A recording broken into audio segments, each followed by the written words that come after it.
Hi മക്കളെ, welcome back to my channel. അപ്പൊ നമ്മളിന്ന് നോക്കാൻ പോകുന്നത് 3ാം ക്ലാസ്സിലെ മലയാളം പാഠം 1 കനകച്ചിലങ്കയിൽ വരുന്ന ഒരു ഭാഗമാണ്. കഥ കഥ കസ്തൂരി, ആനയും അണ്ണാറക്കണ്ണനും. അപ്പോൾ പാഠഭാഗത്തിലേക്ക് പോകുന്നതിന് മുന്നേ ചാനൽ സബ്സ്ക്രൈബ് ചെയ്യാതെ ആരെങ്കിലും കാണുന്നുണ്ടെങ്കിൽ ചാനൽ ഒന്ന് സബ്സ്ക്രൈബ് ചെയ്തേക്കുക, ലൈക്ക് ചെയ്യുക, നിങ്ങളുടെ കൂട്ടുകാരിലേക്ക് ഷെയർ ചെയ്യുക. 3ാം ക്ലാസ്സിലെ മറ്റു ക്ലാസ്സുകൾക്കായി നിങ്ങൾക്ക് ഞങ്ങളുടെ ചാനൽ വിസിറ്റ് ചെയ്ത് ക്ലാസ്സുകൾ കാണാവുന്നതാണ്. നമുക്ക് വായിച്ചാലോ? കഥ കഥ കസ്തൂരി. ടീച്ചർ ഒരു നാടോടി കഥ പറഞ്ഞത് കേട്ടല്ലോ, നമ്മൾ പഠിച്ചല്ലേ. ഇനി മറ്റൊരു കഥ വായിക്കാം. ആനയും അണ്ണാറക്കണ്ണനും. നമുക്ക് വായിച്ചാലോ?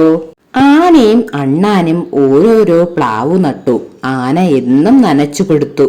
ആനയുടെ പ്ലാവ് വലുതായി വലുതായി വന്നു. അണ്ണാന്റെ പ്ലാവോ വെള്ളം കിട്ടാതെ കരിഞ്ഞും പോയി.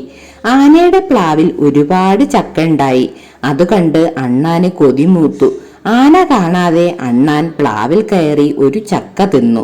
ഞാനൊന്നും അറിഞ്ഞില്ലേ എന്ന ഭാവത്തിൽ ഇറങ്ങിപ്പോരുകയും ചെയ്തു. ഒരു ചക്ക കാണാനില്ലല്ലോ, അണ്ണാനോട് ചോദിക്കുക തന്നെ. ആന വിചാരിച്ചു, നീ എന്റെ ചക്ക തിന്നോ? തിന്നൂലോ, ചിൽ ചിൽ ചിൽ. ഞാനൊരു ചക്ക തിന്നൂലോ, അണ്ണാൻ പറഞ്ഞു. ആനയ്ക്ക് ദേഷ്യം വന്നു. അണ്ണാനെ എടുത്ത് ഒരൊറ്റ ഏറ്. ചിത്രത്തിൽ കണ്ടോ അണ്ണാനെ എടുത്ത് തുമ്പിക്കൈയിൽ വെച്ചേക്കുന്നത്? അണ്ണാൻ ചെന്നു വീണതോ ഒരു എണ്ണക്കുടത്തിൽ. അവിടെ നിന്ന് എണീറ്റ് അണ്ണാൻ പറഞ്ഞു, നിന്റെ ചക്കയും തിന്നു ചിൽ ചിൽ ചിൽ, എണ്ണയും തേച്ചു ചിൽ ചിൽ ചിൽ. ആനയ്ക്ക് ഒരുപാട് ദേഷ്യം വന്നു. ആന അണ്ണാനെ എടുത്ത് ഒരൊറ്റ ഏറ്. അണ്ണാൻ ചെന്ന് വീണതോ ഒരു വാഗപാത്രത്തിലും. അവിടെ നിന്ന് എണീറ്റ് അണ്ണാൻ പറഞ്ഞു, നിന്റെ ചക്കയും തിന്നു ചിൽ ചിൽ ചിൽ, എണ്ണയും തേച്ചു ചിൽ ചിൽ ചിൽ, വാകയും തേച്ചു ചിൽ ചിൽ ചിൽ. ആനയ്ക്ക് ഒരുപാട് ദേഷ്യം വന്നു. ആന അണ്ണാനെ എടുത്ത് ഒരൊറ്റ ഏറ്. അണ്ണാൻ ചെന്ന് വീണതോ ഒരു താളിപ്പാത്രത്തിലും. അവിടെ നിന്ന് എണീറ്റ് അണ്ണാൻ പറഞ്ഞു, നിന്റെ ചക്കയും തിന്നു ചിൽ ചിൽ ചിൽ, എണ്ണയും തേച്ചു ചിൽ ചിൽ ചിൽ, വാകയും തേച്ചു ചിൽ ചിൽ ചിൽ, താളിയും തേച്ചു ചിൽ ചിൽ ചിൽ. ആനയ്ക്ക് ഒരുപാട് ദേഷ്യം വന്നു. ആന അണ്ണാനെ എടുത്ത് ഒരൊറ്റ ഏറ്. പിന്നെന്ത് സംഭവിച്ചു കാണും? നമുക്ക് വായിച്ചു നോക്കാം. അണ്ണാൻ ചെന്നു വീണതോ ഒരു കുളത്തിലും. അവിടെ നിന്നെണീറ്റ് അണ്ണാൻ പറഞ്ഞു, നിന്റെ ചക്കയും തിന്നു ചിൽ ചിൽ ചിൽ, എണ്ണയും തേച്ചു ചിൽ ചിൽ ചിൽ, വാകയും തേച്ചു ചിൽ ചിൽ ചിൽ, താളിയും തേച്ചു ചിൽ ചിൽ ചിൽ, കുളിക്കുകയും ചെയ്തു ചിൽ ചിൽ ചിൽ. ആനയ്ക്ക് ഒരുപാട് ദേഷ്യം വന്നു. ആന അണ്ണാനെ എടുത്ത് ഒരൊറ്റ ഏറ്. അണ്ണാൻ ചെന്ന് വീണതോ ആനയുടെ പ്ലാക്കൊമ്പില്. അവിടെ ഇരുന്ന് വാലാട്ടി താളം പിടിച്ച് അണ്ണാൻ പറഞ്ഞു, എന്തായിരിക്കും പറഞ്ഞത്? നിന്റെ ചക്കയും തിന്നു ചിൽ ചിൽ ചിൽ, എണ്ണയും തേച്ചു ചിൽ ചിൽ ചിൽ, വാകയും തേച്ചു ചിൽ ചിൽ ചിൽ, താളിയും തേച്ചു ചിൽ ചിൽ ചിൽ, കുളിക്കുകയും ചെയ്തു ചിൽ ചിൽ ചിൽ, പ്ലാവിൻ കൊമ്പിലെത്തി ചിൽ ചിൽ ചിൽ. ഇനിയിപ്പോ ഈ അണ്ണാനെ എന്താ ചെയ്യ? അല്ലേ, എന്ത് ചെയ്യാനാ? ആന ചെയ്തപ്പോഴെല്ലാം അണ്ണാൻ അത് ഗുണമായിട്ട് മാറുകയാണ് ചെയ്തത്, അല്ലേ? ഓരോ തവണ ആന എടുത്ത് എറിഞ്ഞപ്പോഴും ആദ്യം ചക്ക തിന്നു, പിന്നെ എണ്ണ തേച്ചു, പിന്നെ വാക തേച്ചു, പിന്നെ താളി തേച്ചു, പിന്നെ കുളിച്ചു. അത് കഴിഞ്ഞ് വീണ്ടും എറിഞ്ഞപ്പോഴോ പ്ലാവിന്റെ കൊമ്പിലെത്തി. അണ്ണാൻ സന്തോഷത്തോടെ ഇരിക്കുന്നു.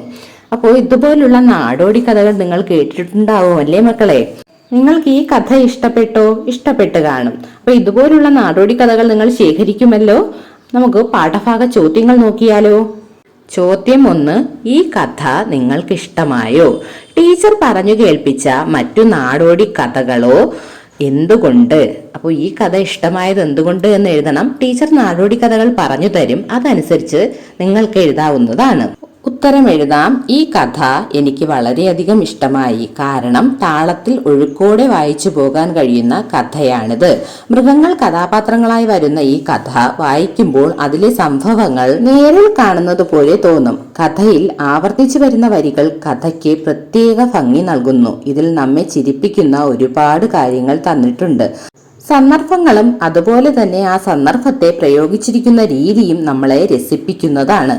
നിങ്ങൾക്ക് എന്താണോ തോന്നുന്നത് അതനുസരിച്ച് എഴുതാവുന്നതാണ്. ചോദ്യം 2, ഇത്തരം കഥകളിൽ നിങ്ങളെ രസിപ്പിക്കുന്ന കാര്യങ്ങൾ എന്തൊക്കെയാണ്? 1, കഥാപാത്രങ്ങളായി മൃഗങ്ങൾ വരുന്നു. 2, താളത്തിലുള്ള വരികൾ. 3, ആവർത്തിച്ചു വരുന്ന വരികൾ. 4, വായിക്കുമ്പോൾ സംഭവങ്ങൾ നേരിട്ട് കാണുന്നത് പോലെ തോന്നും. അടുത്ത ചോദ്യം നോക്കൂ. നിങ്ങളുടെ നാട്ടിലും ഇത്തരം നാടോടി കഥകൾ ഉണ്ടല്ലോ. നാട്ടിലെ മുതിർന്നവർക്ക് ഈ കഥകൾ അറിയാം. അവരെ ടീച്ചർ സ്കൂളിലേക്ക് വിളിക്കും. അവർ പറയുന്ന കഥകൾ കേൾക്കൂ. കേട്ട കഥകൾ വീട്ടിലുള്ളവരെയും കൂട്ടുകാരെയും പറഞ്ഞു കേൾപ്പിക്കാൻ മറക്കരുത്. അപ്പോൾ നിങ്ങൾ കഥകളൊക്കെ കേട്ടിട്ട് എല്ലാവർക്കും പറഞ്ഞു കൊടുക്കണം. അടുത്ത ചോദ്യം നോക്കൂ. കൂടുതൽ കഥാപുസ്തകങ്ങൾ വായിക്കൂ. നിങ്ങൾക്ക് ഇഷ്ടപ്പെട്ട ഏതെങ്കിലും ഒരു കഥ റോൾ പ്ലേ ആയി അവതരിപ്പിക്കൂ. റോൾ പ്ലേ എന്ന് പറഞ്ഞാൽ അതിലെ കഥാപാത്രങ്ങൾ നിങ്ങൾ കുട്ടികളാവണം. എന്നിട്ട് ആ കഥ ക്ലാസ്സിൽ അവതരിപ്പിക്കണം.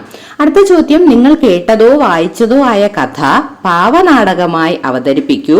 ടീച്ചറുടെ സഹായത്തോടെ പാവകൾ നിർമ്മിക്കാം. അപ്പൊ പാവകൾ നിർമ്മിച്ച് ഈ കഥാപാത്രങ്ങളെ പാവകളാക്കി നിങ്ങൾ കഥ അവതരിപ്പിക്കണം.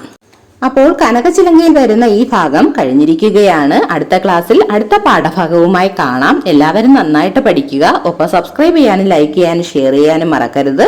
3ാം ക്ലാസ്സിലെ ക്ലാസ്സുകൾക്കായി നിങ്ങൾക്ക് ഞങ്ങളുടെ ചാനൽ വിസിറ്റ് ചെയ്ത് ക്ലാസ്സുകൾ കാണാവുന്നതാണ്. Thanks for watching.